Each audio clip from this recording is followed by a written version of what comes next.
Hi, I'm Jason Sterling. This is the RM Cascadian Travel Vlog. And today, my son and I board the Halcyon for a 48-hour interactive adventure aboard the Star Wars Galactic Star Cruiser at Disney World.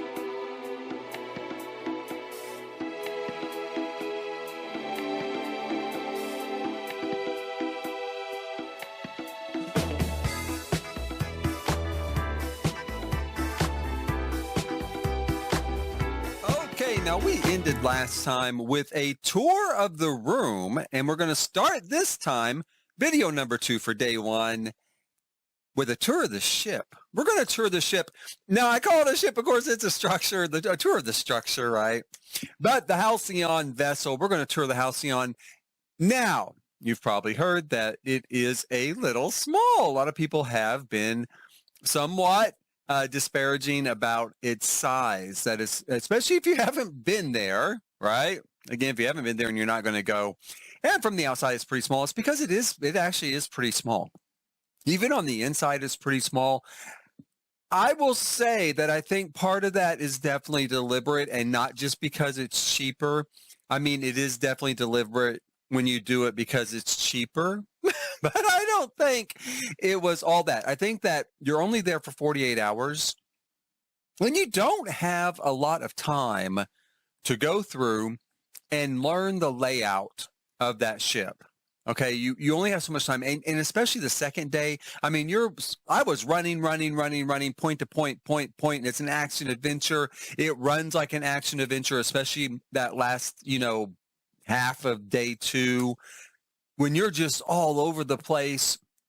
And even with its small size, it was a little difficult with me on deck 4. I would go down to deck 4 and get turned around real easy. So I think they kept it small so that you wouldn't get lost. You wouldn't be as frustrated trying to find your way around the ship, right? Right. So that's good. I actually do agree with that. I can see kind of the reason for doing that. Now, what I can't see is the reason for making those some of the rooms once you get there so small. A good case in point is going to be, we'll start on deck 6. Let's start on deck 6. That's where the lounge is, or sometimes I refer to it as the cantina. We're going to start on deck 6. I'll run through it real quick. You have 4 decks that are accessible to passengers on the Halcyon. 4, 5, 6, and 7. Decks 5 and 7 are all residential decks, okay? So that means there's just passenger rooms there. If you don't have a room there, there's no reason to go onto deck 5 or 7. And in fact, I never went up to deck 7 at all because my room was on deck 5. And then you have, on deck 6, you have storyline element rooms, and deck 4, you have storyline element rooms. So we're going to start with deck 6, then we'll drop down to deck 4. Deck 4 also has a line of passenger rooms, though, as well. So it does double duty. It's the only deck that has both passenger rooms and storyline elements, both aspects of the ship. So let's start here on deck 6. Deck 6, you enter on deck 6. That's where the shuttle drops you off from Earth, the Halcyon shuttle, not to be confused with the Batu shuttle. It drops you off on deck 6 into the atrium, which is the biggest room on the ship. It is the only room designed to hold everybody at one time. Also on deck 6, you have the bridge out front, highly detailed. The best view screens on the ship, right? It really looks real in there. And then you have a gift shop, a lounge, and a couple of public restrooms, right? You have a couple of restrooms in case you don't want to go down to your room or something. Now, as I said, the atrium itself is actually really large. It's a very nice room. It does get crowded, though, when you have all 367 passengers, which was how many was on my journey. We were a full ship, 367 passengers. Every room, I think, must have been booked. So that space can get really crowded. Now, on one hand, it's great. It's very festive. It feels real, when the action's going on, there's a lot of energy in the air. There's a lot of play off, of each other, this sort of heightened tension. That's great. But it's hard to walk across it. It's hard to get across it. That's where a lot of people go when there's nothing going on, right? Because there's not really a lot of other places to go to spread out. So everyone kind of congregates there. It can be hard to find some place to sit and get really crowded. But, you know, it's the largest room on the ship. It's nothing particularly wrong with it. I do like it. The bridge is okay. You'll see a lot of pictures of the bridge. It's where a lot of action takes place. Every single bridge training session, no matter when you have it, no matter when you're doing it, there's going to be some big elemental storyline, a piece that takes place while you're on the bridge. Okay. Now for day 2, that's what my bridge training was. We'll go through it, and it tied in seamlessly with my role. It tied in seamlessly with what I did on Batu. I was really thrilled. I was really impressed, in fact, with how well it did. The bridge is there. It's up front. You have a small gift shop, which is fine. In fact, in some ways, it might even be too big for a gift shop. It's bigger than a lot of cruise ship gift shops I've been on, but you have that. Now, where the space really fails is the lounge and the cantina, or the cantina, whatever you want to call it. Now, the lounge, if you've seen pictures of it, is pretty small. It's got a pretty small bar. It's got maybe 4 alcove-type tables. It's got a couple of tables on the floor, and then a holodeck. Not holodeck. This isn't Star Trek. It's got a hollow sabacc table in the middle, right when you walk through the door. Now, if you can imagine, there's 367 people on my voyage, and you look around this room, and the alcoves hold maybe 4 people each. The tables hold 4 people each. You're probably thinking, Jason, does that place even hold 40 people? No, not really. It doesn't. It gets really full really fast. My son and I did hang out in there one time. Well, maybe twice. I mean, we were in there once. We had a drink at a table. We were in there for a little while. Another time we were in there a little bit longer in an alcove setting, and we did play sabacc in there. And it was a lot of fun. We had fun, you know, hanging out in there, had a couple of drinks. We never got to use the hollow sabacc table. It was always full, always. Like, again, you've got 367 people that all want to try this thing out. It was always full. The only time it wasn't full, I will say this, on day 2, before we're going to go down to Batu, we have our professional photo session, and it was not being used at that point. The whole space was empty, in fact. But we really didn't have time. I guess maybe we should have. Maybe we should have stopped and at least tried it out for one game, but we had to do this photo session, and then I had to get down to Batu because we had a reservation at Oga's Cantina, and then we've got to get over and do these missions, and then we've got to get to the Droid Depot. You know, I had all these things kind of planned out, ready to go, so we didn't do it. And we never really got a chance to do it, so we missed out on that. And there wasn't much chance to really sit in the cantina at all. Now, some people early on had talked about like a waiter or a waitress coming out, kind of going around the atrium, taking drink orders. I never saw that. I never ordered a drink in the atrium. I did walk into the cantina once, waited standing at the bar, got a drink, and then walked back out. But I never saw this sort of roving sort of wait staff to take orders out in the atrium. And it might have been hard for them because the atrium was so full. Trying to carry a tray of drinks through that place would have been really difficult. But that was where it kind of failed the whole smaller space setup. Here's my son and I. We are at the, what is this lounge called? I forgot. The lounge here on the Halcyon Star Cruiser. I'm just about to teach him how to play Sabacc. He's very bad at shuffling. I'm very bad at shuffling. The cards went everywhere. We had to pick them up off the floor. It's a brand new deck. It's super slick. I had to. Yeah, maybe not we. Maybe he had to pick them up off the floor. That's why I keep him around. He's very handy like that. He also taught, what did he teach me? Oh, he teaches me to remember to turn on the video recorder. That's the big thing he teaches me. So we're about to learn sabacc, and we're having a great drink. I'm having, what was this called? It's called the Hell If I Know. And my son is having, what was that called? Poison something. Poison something. He's not dead yet, though. So we're doing really great. They said it takes a day. After he really learns how to play sabacc, we're going to bet for money. Credits. Yeah, money that comes out of you. I'm going to clean him up. And that's it. Uh-huh. Now, down on deck 4, you have the main dining room. That's also another large main storyline space. Some story elements take place there. It's also the entertainment lounge. So the stage is in the dining room. The early commercials, give this impression of Gaia coming out and singing in the lounge, which is where you might expect it, right? You might expect the lounge is going to have kind of the show lounge, right? It's going to have the stage. No, the stage is in the main dining room. That's where Gaia performs at dinner time. And she was good. That was a really great actress. She was a good singer. I didn't have any problem with any of that. But it seemed a little odd to kind of do double duty there with that. And there was another time they had a musical act kind of at the end after the finale, also in the dining room. The dining room, though, never really felt crowded beyond like a regular dining room. Even at breakfast and lunch, which is first come, first serve, set anywhere you want, there was never any trouble finding a table. It was always fine. We never had trouble finding a table. So as far as that goes, the dining room was fine. Now you've got on deck 4, aside from the dining room, you've got the cargo hold. You got the engineering room. You got the lightsaber training pod. You've got the climate simulator. You've got a brig, which consists of one cell.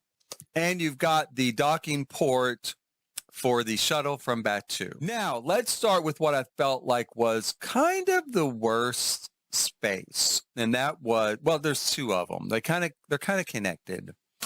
Because a lot of missions happen in these spaces, and they're pretty small and pretty tight. There is not room to move around.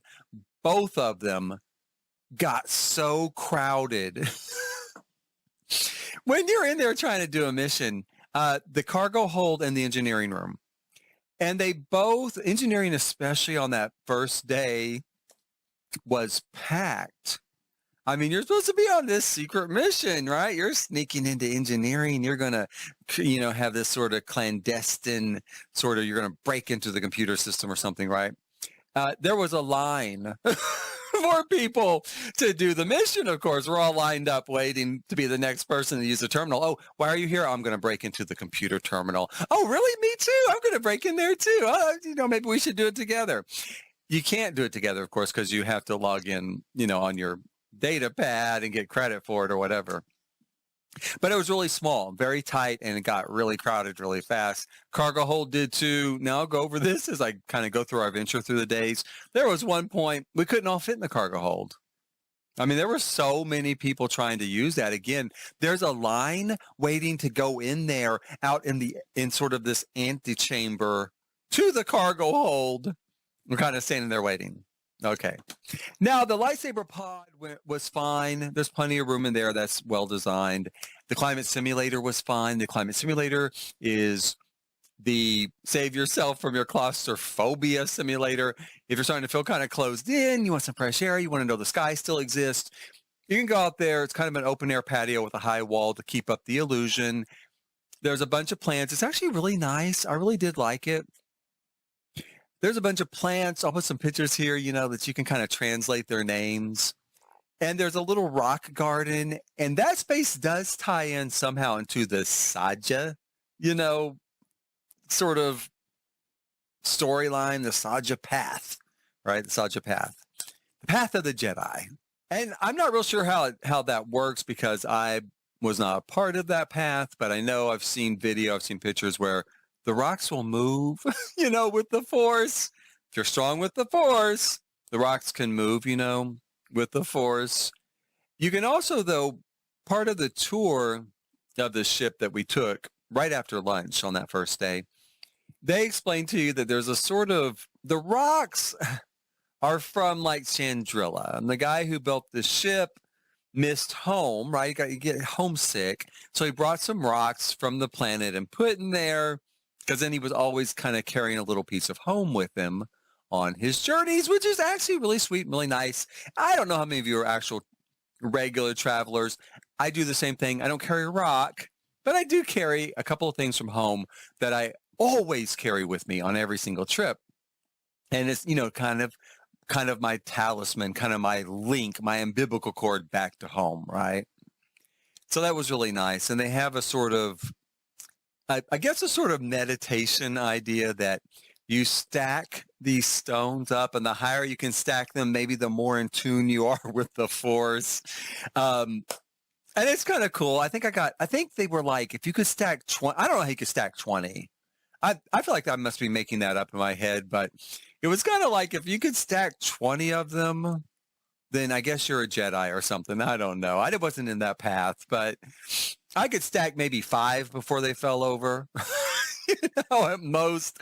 I'm not centered with the midichlorians. I'm not centered that way, I guess. They're kind of like, you're a lost cause. Here's 5. Now get out. We'll let you stack 5 of us and get out.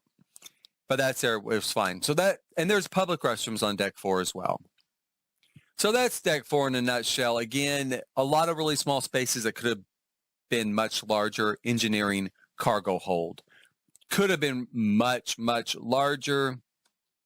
I mean, maybe it wouldn't have looked right with the ship model. I don't know, but I know that it was a missed opportunity. And like I said, with the room tour, you can't just go back and break a hole in the wall and shove your luggage into outer space, right?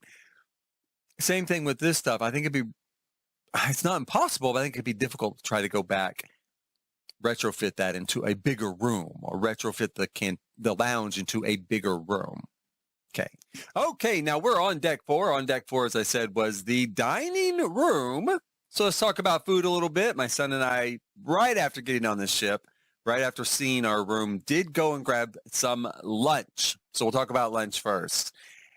Lunch and breakfast both on the Halcyon. Now let me see real quick. Let's stop. The food on the Halcyon was very good. Let's just start with that from the start. The food on the Halcyon was really, really good. I'm going to say it was pretty much some of the best food I've had at Disney World. Disney World food is sometimes a little pedestrian, not necessarily the highest quality. It just depends on where you go. And in this case, I did think the food was some of the best that I've had there. It's very well done, very well presented. Lunch and breakfast are presented as a buffet. Not exactly a buffet, in some ways more like a cafeteria line, because everything is pre-plated and pre-served, which I like. Personally, I like. I go to buffets, but I don't love buffets, where it's just a big spoon and you just, glop a plate of slop, just a big glop of slop on your plate, right? Scoop it and dump it. So it was nice that it was pre-plated up for you. And it tasted really good. It was really fresh. We didn't set out for very long, with small amounts at a time bringing out. There was rarely anything out. And if it was out, wait like 30 seconds and someone was bringing a tray of it to replenish. Now, at all the meals, lunch is no exception. Breakfast is no exception. There's going to be pretty much traditional stuff that you're used to. It is just creatively presented and named to give it more of that Star Wars flavor, right? So as you can see here, I'm going to put some pictures off to the side. We have tomato soup and grilled cheese there. That's the bubbly thing is like grilled cheese, and the little dish of soup is tomato soup. You've got a small, simple salad. I can't remember what they called it. Probably Felucian, something like that. And then you've got a couple of great desserts. A lot of the desserts were sort of mousse based, which I'm sure that just lends itself to creative shapes, those rounded shapes with the shiny glaze on it and some glitter thrown in there. So it looks like Star Wars, right? It was like space age stuff. You also had, though, typical cake, typical brownies, typical cookie type of things. I had a mousse-based dessert and a cookie with my particular meal here, as you can see from the pictures. Both were really good. Like I said, the whole meal was good. It's hard to screw up grilled cheese and tomato soup, and they didn't. It was good. My son tried the pizza, or the flatbread, as they were calling it, essentially just a piece of pizza, So he tried that. It was good. He also had a slightly different dessert than I did, but it was still a sort of pudding, sort of a whipped dessert. It did have a formed piece of chocolate there. You can only see the back of it, but a formed piece of chocolate. He and I both had the blue and green milk. right? We both had that. Now, one thing, this was really good. Mix blue and green milk together, which a lot of people have done, I think, and it was really, really good. Especially for Star Wars, right? You want something different. I went further and added some Sprite to it, or maybe they had Sierra Mist, but whatever those two things are. I mixed that in with it, and it also made it really good. So go all out, go crazy, go crazy with the drink fountain there. Mix things together, drink it, don't waste it, but go crazy. Try some different things mixed up there. The milk was really good. A lot of people don't like blue or green milk. Has kind of a little bit of a weird flavor and scent to it, which I think in some ways it's the scent of it that maybe gets people. It's a little floral, kind of floral scent to it. But it was good. Our first meal was really, really good. I was thrilled. I was so excited to be on the ship having our first space meal, on a starship in Star Wars. After that exciting droid race, I'm here for an even more exciting lunch, and there's going to be a Sabacc tournament here in the Crown of Corellia dining room. Beautiful setup, beautiful. I love the lights here. I love the lights on this particular room. And the chairs are real comfortable too. It's very, very nice setup. Today for lunch, my son gave me the best idea. I told him that I've seen online that people mix blue and green milk together and it tastes better than just blue milk, right? So, or green milk. So I said, oh, son, I'm going to do that. I'm going to mix the two milks together. And he said, oh my God, Dad. Well, at least, as long as you don't add Coke to it or something like that. That was a brilliant idea. I decided I'm going to add Coke to it. I am going to add Coke to it. And so I did. Right there. Not exactly Coke. I added Sprite to it. And I've already tried it, but it was really good. It's really, really good. It's really, really good. It adds more sweetness to it, and that carbonation kind of pumps up. You can see all the bubbles. Pumps up that milk, and now it's time for the rest of my lunch. I can't wait. The cookies just all there on the plate. That's a whole separate dessert. It was in that little dish where the milk was. So, lunch and the Sabacc tournament. I gotta find my son. He's off roaming the ship now with a friend he met, and more later. I'm going to throw up a few pictures here of breakfast. Again, breakfast is stuff you know. Now, it may look a little different. It may be named a little different. But by and large, it is stuff you know. I had, as you can see here, fruit and some pastries and some breads and some yogurt. The yogurt was a little different. We'll touch on the yogurt here. But there's also things like eggs, bacon, hash browns, right? It may look a little different. The way they formed it is a little different to give us some visual interest, something that seems a little bit out of the ordinary, like you're not still on Earth, but it tastes like you're still on Earth. There was a little egg, molded egg, sort of gelatin, not really gelatin. I don't know what you call it, but there was that was a little odd, but not really. It just kind of tasted like eggs and maybe gravy mixed together. It wasn't too bad. Now, but that was another kind of a little bit odd one. Now, the really odd thing was this yogurt. So it was blue milk yogurt, and it just wasn't what I expected. Let's put it that way. It was not what I expected. I thought I was going to eat like yogurt, like you get in the grocery store, so it really kind of tastes like pudding and has like candy sprinkles on it or something, right? Grocery store yogurt. So it was really a not sweet taste. It was like traditional yogurt. Okay, so it was like real yogurt, not pudding yogurt. And it was an adventure. It was an adventure. I finished it. I went ahead and ate it. I don't like to waste things, so I did go ahead and eat it. But it was a real tangy, sort of not sweet taste. It was not entirely enjoyable. Some people might really like it. Now, if you really like traditional yogurt, you might really like it.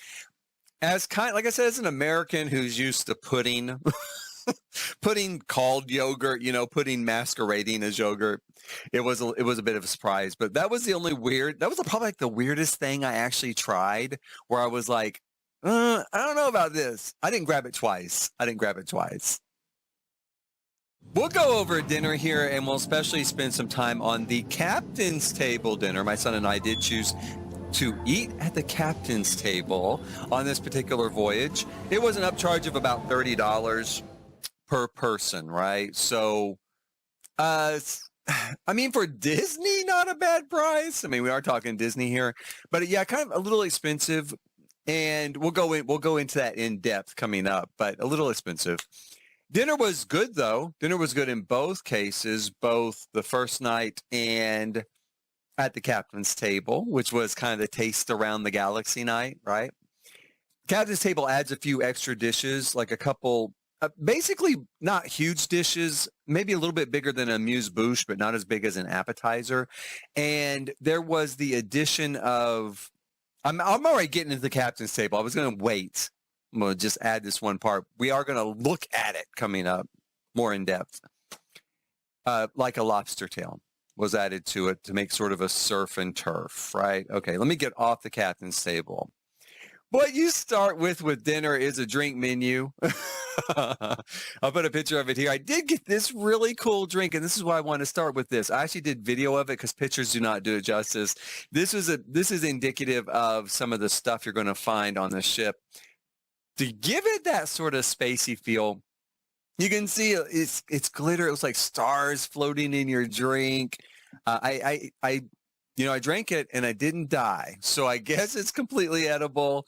I didn't even get sick, right? It was a great drink. The drinks were really good. The drinks are a little expensive. It is Disney. It's not any more expensive than any place else on Disney, though. So saying that it's expensive on the Halcyon is just the same as saying it's expensive at Disney as a whole. Because drinks at Disney are really expensive.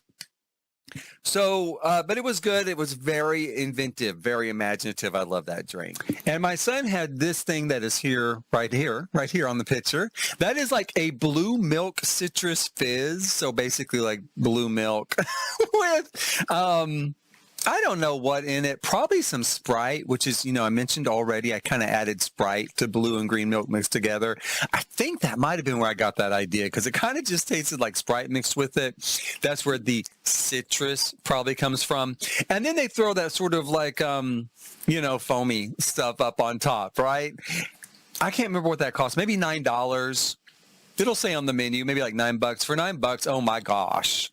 Now, I did order for my son a couple of times because he is there and he wants a special space drink too, right? He wants a special Star Wars drink as well. But honestly, I think, like I said, I think you probably could just skip the foam and go to the buffet area, get yourself some blue milk, put some Sprite in it. You probably knocked it out of the park. But it's not it's not in that special glass, and it's not, doesn't have that special foam on it, but it was a pretty simple drink. And then I had that Bespin one. There's some other drinks I'll post here as we kind of speak as we move on. And now dinner. Okay, dinner is where the Halcyon, of course, really gets its chance to shine in the culinary area. It is a sit-down meal, table service meal. Waiter or waitress will come to your table and take your order basically the meal is family style, which means they bring a common dish for you and your group, people traveling with you. And there's not really much selection. Now, on the first night, there was a selection for entree of either beef, chicken, or fish. And there's always vegetarian. You can always ask for vegetarian or vegan as well. When I say that, Disney's always happy to try to accommodate, as most people are aware. So, on the second night, you have a thing called the Tastes Around the Galaxy, and there was not a choice of entree on that, although the entree you get comes with both beef and fish on the plate at the same time. There's an add-on for this particular meal called the Captain's Table, which includes a couple of extra courses. They're not really large courses, but it is a nice add-on and something a little bit different. We'll go through the whole Captain's meal experience. I had it on night 2, which is during the Taste of the Galaxy, where there was no choice of entree. Everybody gets the same thing, right? Right. Now, the food the first night was really quite good. It was good both nights. You're going to have the sort of almost famous now dish of the like the bao buns, you know, the kind of large dumplings, and one is vegetable and one's chicken and one's beef. And it comes with a selection of sauces, not sausages, a selection of sauces on the side. And then you also have some slaw, like a slaw type of salad that goes with it on the side. Again, as you can see from some of the pictures, and you've probably seen already, this is like their famous marketing image of food. It is family style, so everyone just kind of eats out of the same, what they bring. And if you need more, they'll bring you more. Maybe if you're a really big family, they probably bring like 2 or 3 of these anyway to start. Don't know. My son and I had one, and it was more than enough. As you can see here for my entree on the first night, I chose the beef. It was pretty good. It was actually really quite good. Again, the food on this trip was better than most of what I've had at Disney World. It really was. Not 5-star. You would be paying a lot more for 5-star food, but I mean, as far as an overall cost for the trip, but it was really good. If you want a 5-star meal, go to Victoria and Albert's, by the way. I think I've mentioned that already. Definitely go there. That's an excellent place. If you want that sort of dining experience and that sort of food, really excellent. But this was good. It came with 4 side items. Again, family style. You can see them here. Almost too much to eat for my son and I. We enjoyed it. It was really good, but almost too much to eat. Now you can see there's like some potatoes, and let me take a look here and see what else did we have. I don't know, kind of, there was like fried cauliflower and rice, and then this sort of like maybe steamed vegetables, right? But the cauliflower was kind of fried. It was really good. We really enjoyed it. And then there was dessert. Now, if you can do a good dessert, you have won me for the whole meal, and they did a really great dessert. I did really enjoy this dessert. The presentation is just beautiful, as you can see. A lot of people don't like those sort of moussey type of desserts. I do, because you can do great presentation like this. It has a very space age feel to it, but I even like it when they do it at resorts. I'm going to throw a quick show you what I mean, because this was for the 50th anniversary. That'll be like in another review as well, but you know, I love that. I love the way it looks. Very pretty. There was also 2 kind of follow-up candies that came with it as well. So kind of like dessert, and then after dessert, post-dessert. Post-dessert chocolates, those were very good. I mean, it was chocolate. How can you go wrong, right? So super good, but the dessert was great. I really, really enjoyed it immensely. And it was plenty to eat. In the end, I didn't end up trying any food at the bar. We'll go through that real quick. The bar has bar food, kind of bar food, like flatbread, which of course is just pizza, and they had like some house-made chips. Well, I say house-made, I don't know. They could have been made in a factory. I don't know where they came from. I call them house-made. They look like they were fresh. House-made chips. Some stuff like freeze-dried green beans, and I don't know what else. There were like 6 things total. I didn't order any of it because I don't order anything just to take a picture of it and stick it on Instagram if it's going to go to waste. It did look good. I saw kind of a salad type of looking dish. And there was something that looked like a cannoli. Okay, it was not a cannoli. Do you know what a cannoli is? I'll put a picture of a cannoli here. Now imagine that, but it's not sweet. You know, the person that ordered it said it was like a fish filling, like a cream cheese and fish type filling in it, and that it did have some fish roe on top, right? Not black caviar, but red fish roe. So almost like you'd find at a sushi restaurant, right?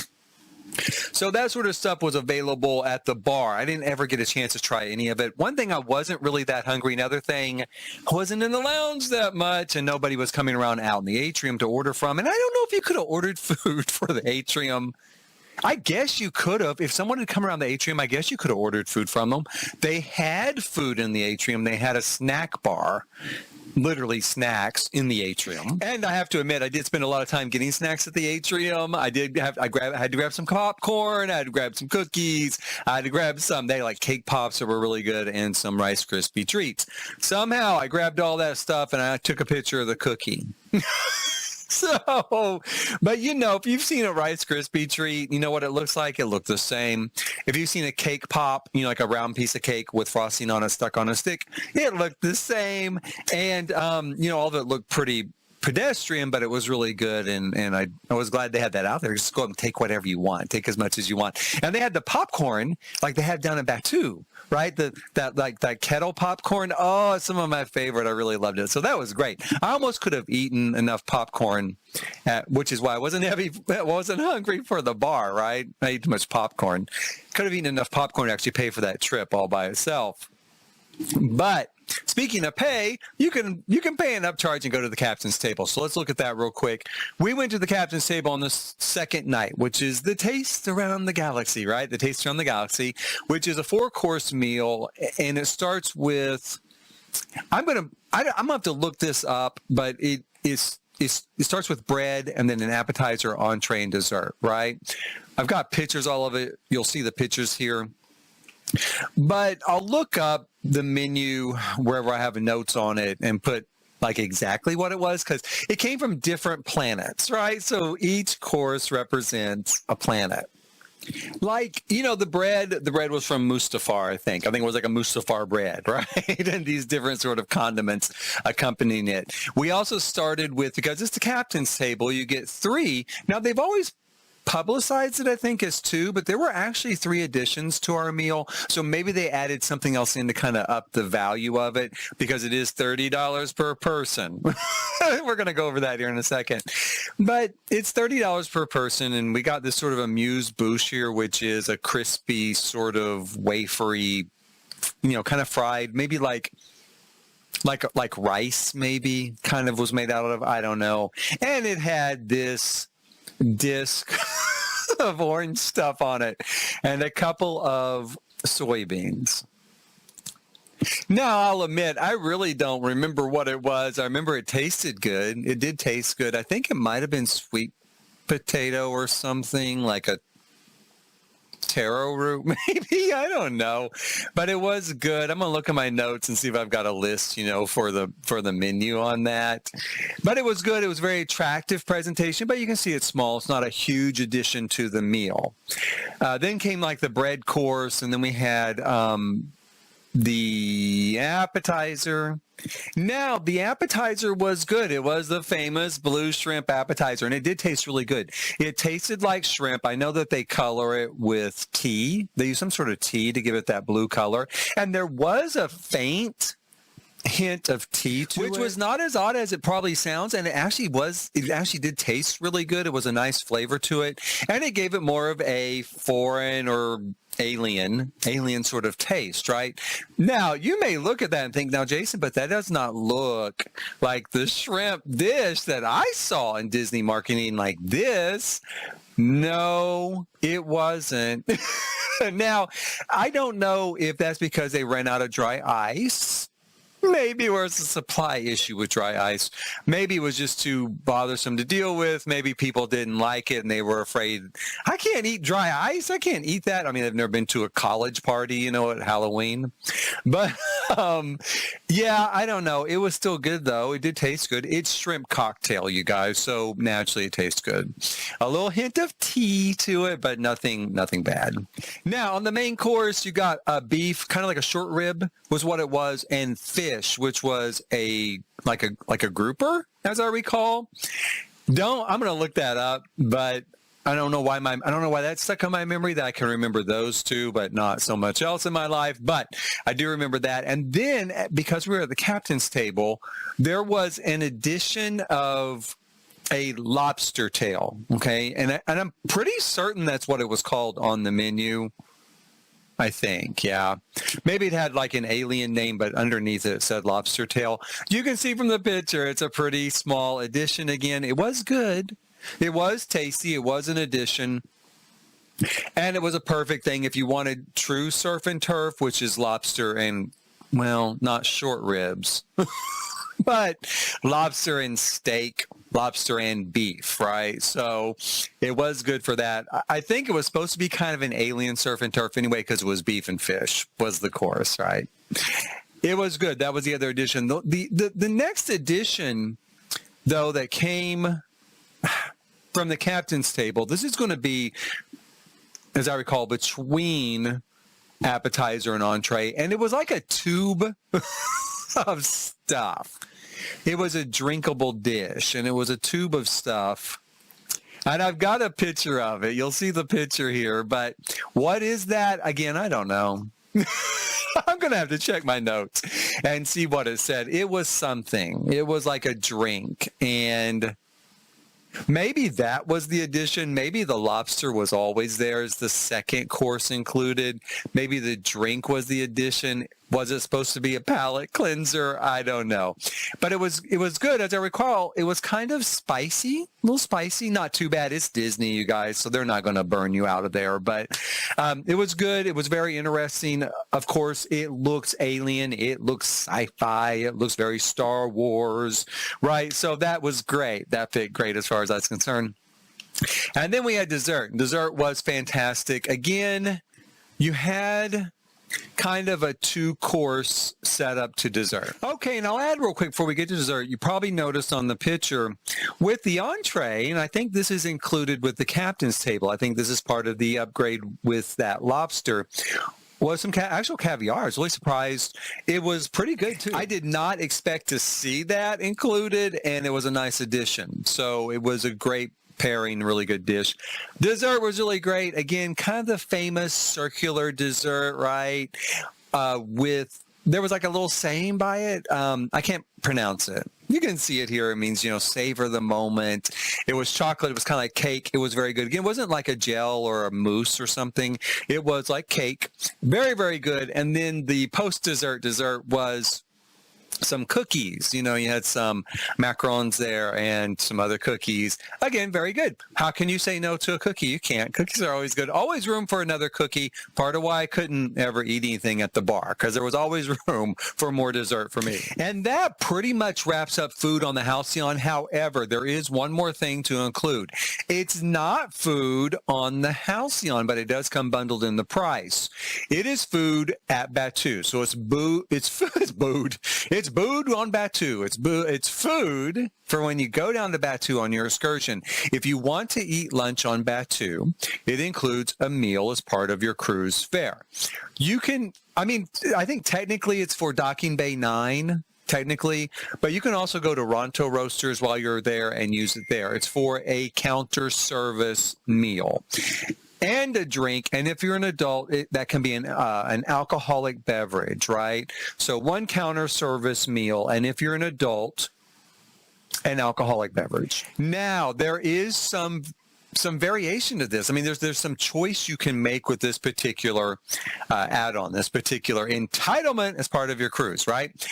You can choose to eat lunch down there on Batuu or grab a snack at one of the restaurants there at Galaxy's Edge, or you can use it at any other, now here's the legalese, participating restaurant in Disney Studios. So if you'd rather go to Woody's Lunchbox or the ABC Commissary, something like that, you can use that food credit, that meal credit, at another location within the park. Right now, I think they all accept it. All counter service locations accept it. Let's clarify that.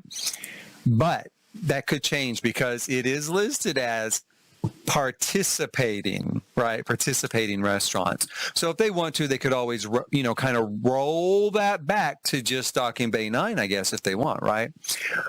The other thing you can do is you can get something on Batuu to go, to take back to the ship. You saw what the refrigerator was last video. I wouldn't recommend that. There's not any room to store food from Batuu in your fridge.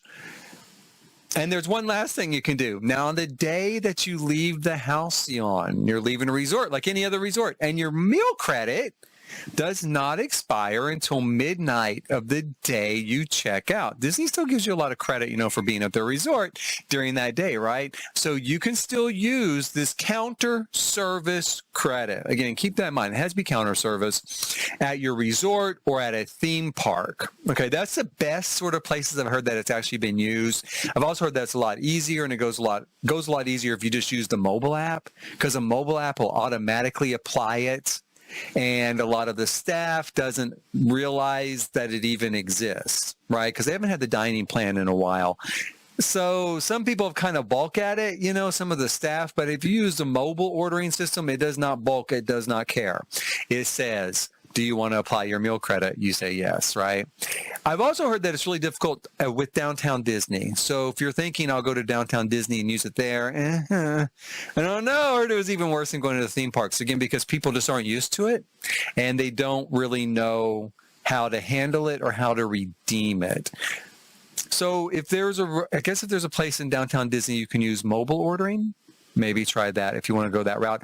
I used mine on the day I left the ship at my resort. So I can tell you, at least when we went, it did work at Pop Century for a counter service meal. There's no alcoholic beverages that were available at Pop Century with that meal, as I recall. I mean, I don't know why. I mean, they have a lounge, but I guess there's nothing at the food court. I guess. I didn't get one. I got a standard drink. My son got a standard drink, but we did redeem it that day. So it was a little bit of, follow-up, a little bit of carryover from that pricing, right? You did save a little bit more there.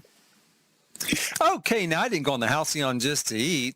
Well, not just to eat. I did go on there to eat. I did want to try the food on there, but not just to eat. I went on there for the adventure, and the adventure started pretty quickly. I would say, I got on board. I got my room. I got some lunch. I got some stuff in the gift shop, right? That was my three or four first things. And I went to, I think we stopped by the lounge and grabbed a drink. And we checked out the Sabacc set, right? Because we bought the Sabacc set of Halcyon logoed playing cards at the gift shop. But I'm really anxious to kind of get into, the adventure. I want to get started. I want to jump into this thing, right? I want to jump into it. Now, I did take the tour. We took the ship tour. So there's a Halcyon guest services person, takes you around the ship, talks about the ship a little bit, introduces you to where everything is, right? And I decide, hey, I'm going to try to get into the cargo hold, right? Let's try to get into the cargo hold. Let's go ahead and do that. I mean, that's what I'm here for. I love role-playing. I jumped right into it. And it did work pretty quick. I would say like Wraith Cold, got back to me really fast after I did that. I don't know how he's monitoring it.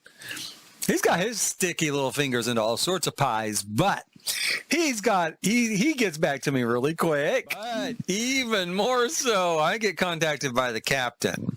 And the captain lets me know I am not allowed in the cargo hold, but I'm a paying passenger on the Halcyon. And part of my tour, I was supposed to have a ship tour. I thought it was going to show me all of the ship. And the tour guide did not take us into the cargo hold or engineering. She just said, oh, that's where it is. You're not allowed. Why am I not allowed there? Why am I not allowed there? Do I have to pull a space Karen on people just to go and tour the ship? I have kind of an interest. I'm a student of architecture.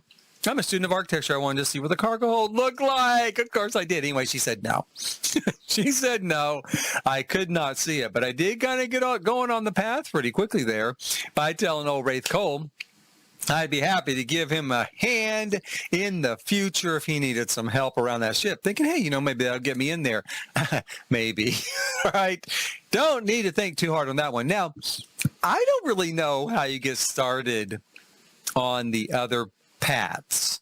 I thought trying to break into something would be a pretty good move, to stimulate the smuggler path. Now, I think depending on how you behave and interact with the Saja during lightsaber training, maybe affects or gets you started on the sort of Force path, the Force Jedi type. It's not really Jedi, but Force type of path. I don't know. My son ended up at the finale for that path, so I don't even know what he did. He didn't even know what he did. I don't think it was completely honest with me. I think he was trying to be a little sneaky. He wanted to have his own thing. That's fine. But as far as the bridge path, I'm not real sure, or the bridge, maybe the cruise director captain path. I'm not real sure how that starts exactly. I do know with the First Order, of course, go up and talk to the First Order guy, but even if you don't, he'll send you a message. And come to think of it, I think maybe the cruise director does too. I have to look through all of my screenshots of the data pad, connections, the correspondence back and forth on the data pad. And in fact, I might post all of those as a video in and of itself, like all 85 of them, I think is what I ended up with, to kind of show the whole progression. But I think I got something from her as well. Now, you can always go up and try to talk to them. I'm going to say it was really crowded on my voyage. I think I've said this already. Maybe I have. I don't know. It was a full ship. We had 367 passengers. There's only 100 rooms. That means there was almost 4 people in every single room on that ship, and each room holds 4 people. So we were full. So it was really tough to try to go up and talk to anybody unless you're just really comfortable with just shoving your way in. We're going to talk about that more as we go along. Suffice to say, spoiler alert, it was a little bit of a failing point. It was a little bit of a failing point as far as the adventure went, was that it was really hard to talk to these 4 main people who kind of help you move along in the adventure and get started in the adventure and be a part of the adventure. Now, did I have fun on it? I did have fun on it. I won't say that. That's another spoiler alert. I did have fun with that. I was having a lot of fun. We broke into engineering.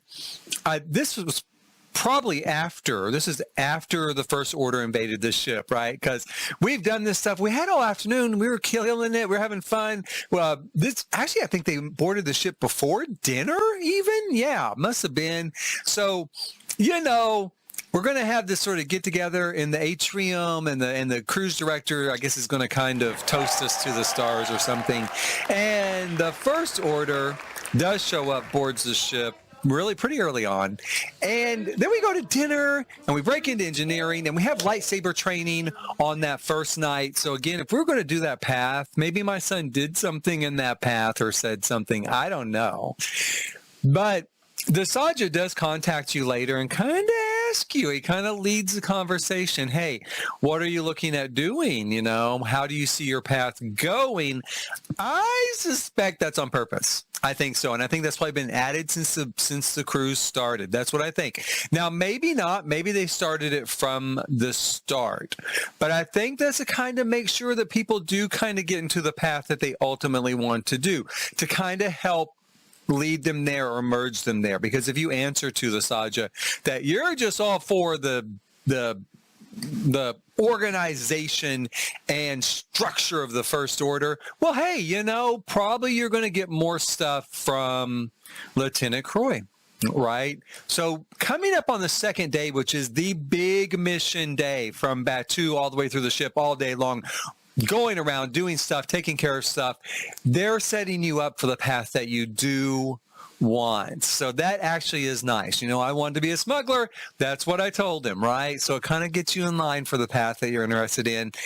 I'm going to say real quick, the lightsaber training, that was a lot of fun. That was a lot of fun. I really enjoyed it. And I didn't even think I was going to do it. When I'd seen like pictures and video of it from, early on, I was like, I can skip that.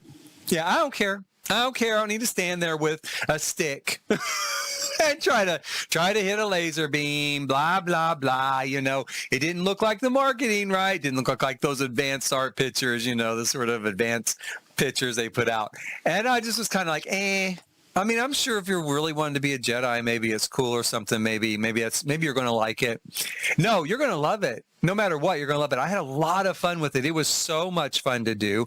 I'm so glad I went to do it. I almost skipped it. I almost said because you don't have to go do anything. You don't. You want to get on that ship, sit in the bar the whole time, drink, eat, hang out, shop, whatever. Watch everybody else. Go ahead. They don't care. You paid. They're good with it. But, don't miss it. It was so much fun. I really, really, really enjoyed it. We had a great, great time with that, doing the lightsaber training. I really wanted to do it like a couple more times. There's not enough time. There's too many people on the ship, but I wouldn't mind doing it a couple more times. We did that. And then you have the big, kind of evening one finale. That's where the First Order is really starting to get up to their mischief. They imprison poor SK. Full-size SK. That's his little baby brother. That's his baby. Not a baby brother. It's his baby. It's SK's baby, my little baby back here. So they imprison poor SK with a restraining bolt up on the second level of the atrium.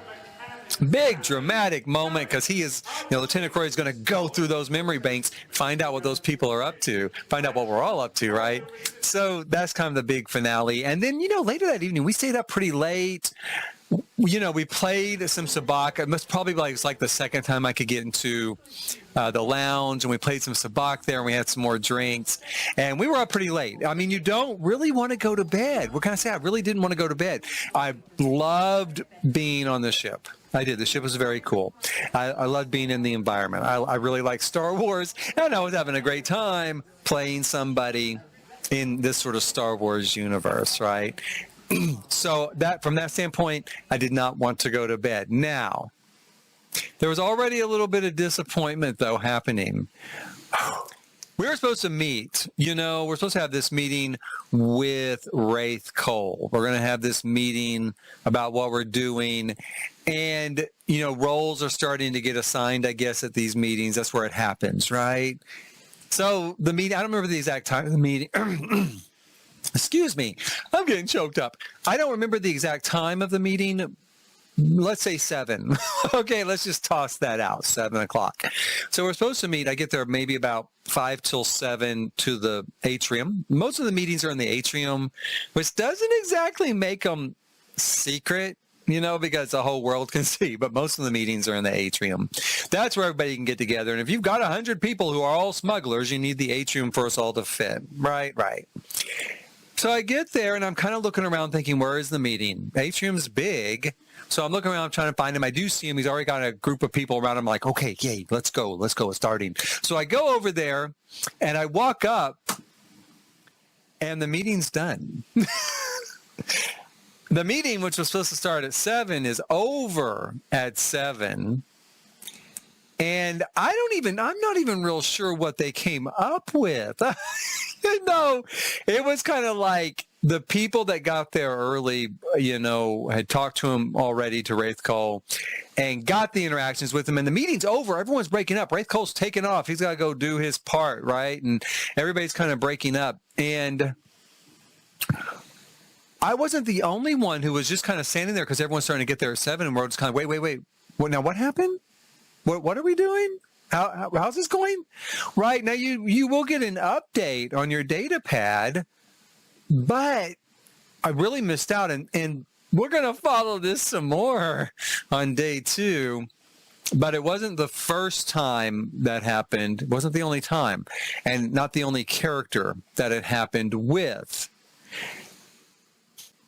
So that's kind of a failing. It really is. It really kind of roadblocked, I would say, getting involved with the main characters. Now, we're going to go over that more as we go through day 2.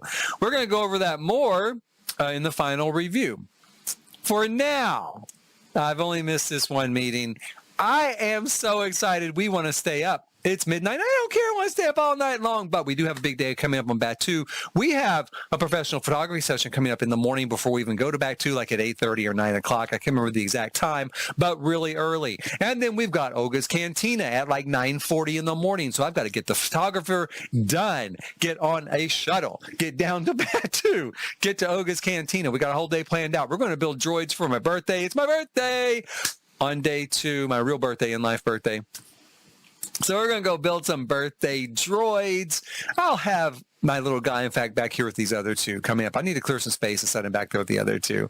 My birthday droid coming up from day 2. So we did eventually go to bed about, I think, midnight. And I think we got up at 8 and like hustled to get ready, swallowed some breakfast, grabbed our, did our photography thing and took off. But that is for the next video. That's for day 2. And for now, that was day 1. It was really exciting. It was. And I did have a really good time. I missed the meeting. I did, but I'm thinking at the time, hey, there'll be other meetings. I'll meet these main characters and we'll get to talk because they're always swamped when they were out in the atrium. If you happen to catch them, they're always swamped. But I was still having a great time. And I did have a really great time doing the adventure part as it was to that point. So please hit like, subscribe, and notify. Join me for the next video. Video number 3, day number 2. We're going to Bat 2 on day number 2. Join me for that next time. And in the meantime, Thanks for watching.